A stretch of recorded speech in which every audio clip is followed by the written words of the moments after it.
Welcome back to our channel. Please subscribe my channel. Beans కర్రీని ఏ విధంగా తయారు చేయాలో చూపిస్తాను. సింపుల్ అండ్ టేస్టీ కర్రీ, ఒకసారి ఇలా ట్రై చేయండి.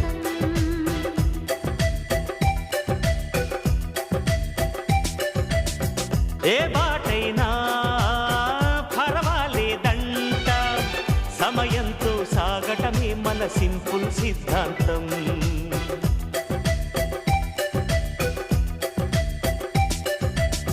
చిరుగాలికి పరిమళమిచ్చే సిరిమల్లెల వనమై ఉందాం. గగనాన్ని నేలను కలిపే హరివిల్లుల వంతెన అవుదాం. ఆనందం అంటే అర్థం మనమందా, ప్రతి పూట పాటై సాగే హుషారు సరిగమలో. ఎన్నో ఎన్నో రాగాలుండే సంగీతం